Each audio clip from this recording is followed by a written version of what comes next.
If there's one thing that Quesnel's fire hydrants don't suffer from, it's an existential crisis. Gone are the days when they just sat around wondering whether being peed on by dogs was all that it was cracked up to be.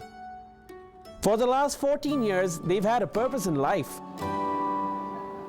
Dolled up as mini caricatures of historical figures in the Cariboo, they now serve as anecdotes of a great time that has passed. But it's not just the fire hydrants around town that tell these stories.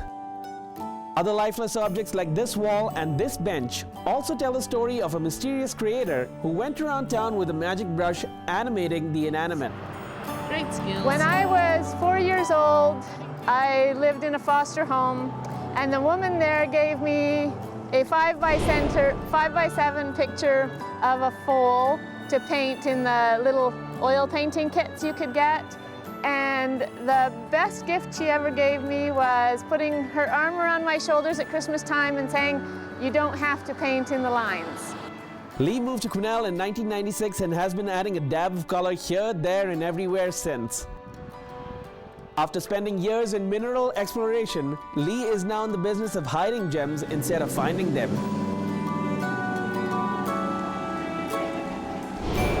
The installation she's standing in front of is actually a mosaic that contains 2,600 photos that come together to form one image. I take a lot of the photographs because they're sort of my gigs, but a lot of people participated. So with the names of the people underneath it, they're all people who sent in the photographs. And so you can still recognize your photos. I think my mother-in-law knows where every single photograph that she took of her flowers is, and she can point them out on the mural too. Leigh now uses a computer program called Andrea's Mosaic to make those larger-than-life tributes to the community that we live in. For her painted mural art, she calls on Quesnel's youth to come help her. A skilled artist, she also customizes her art depending on the backdrop surface. Some of them you need to airbrush because it's too noisy as far as texture goes.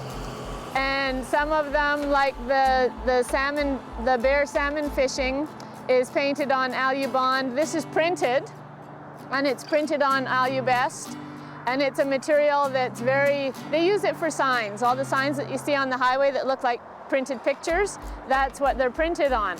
So they have a coat of anti-graffiti on them, they have a coat of UV protection for the sun, and so paint will always need a touch-up, whereas these you can replace the panels if you needed to, if one got damaged. Maintaining her own public installations is just as big a challenge as it is putting them up. Most of her funding comes through grants and a little bit of sponsorship. Maintenance on any artwork is scheduled, and it's not really that difficult. I'm not painting the hydrants all the time. I paint them, half of them one year, the other half the next year, and they're just touch-ups because when you use quality materials, there's very little maintenance to do. This creator is currently working on her next big contribution to Quesnel. She's calling on the community to send her their photos from Skyfest, the rodeo, and Terry and Paul Strip across Canada.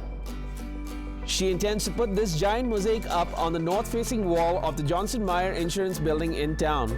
All of the work that I've done in Quesnel has had community participation of some form, and that makes me really happy to do this work in Quesnel. But the best part of that is when I hear two people in front of me at the lineup saying, "I have to show you, some of my full flowers are in there." And they drag their friend out front, and you can see them pointing at exactly where their photographs, their participation in their town is. And that's the best part. If you'd like to have your photos featured in Leigh's mosaic, you can email her at leighcassidy@live.ca or give her a call to have her pick them up from you.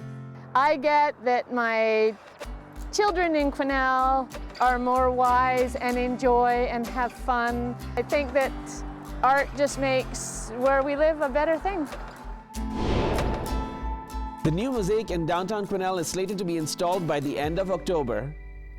For Go on Shaw TV, I'm Anand Chandy.